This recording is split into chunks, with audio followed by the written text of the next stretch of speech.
गजानन गौरी के ललना, गौरी के ललना अर्ज है बारंबार। जय हो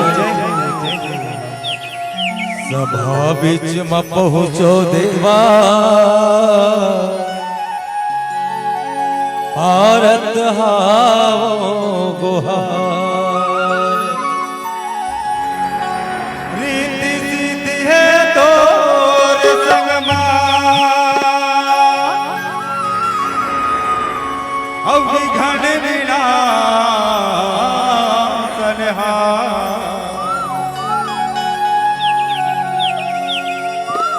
बीच सभा महाराज रखो,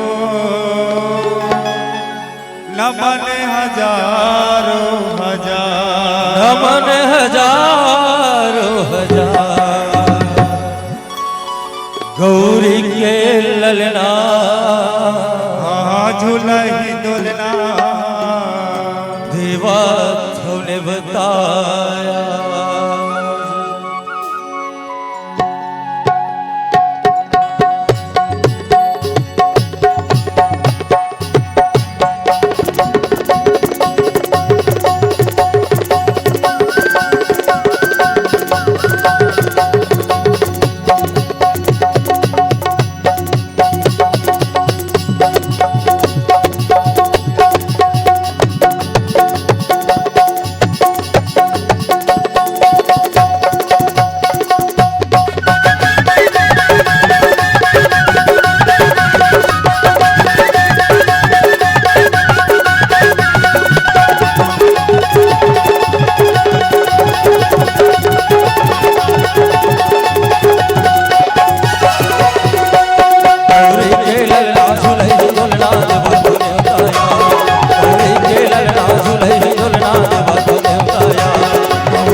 भाग्य सभा लाज बचा दे लंबोदर महाराज।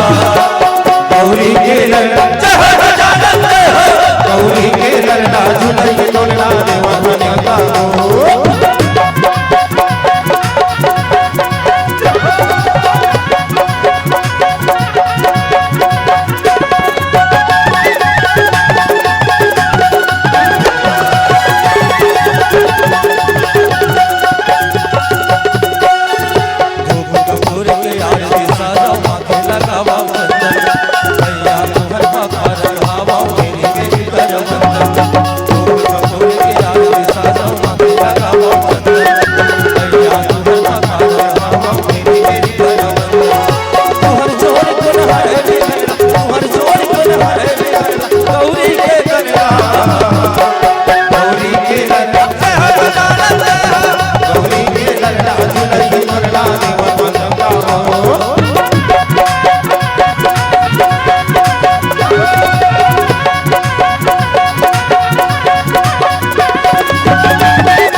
Bye.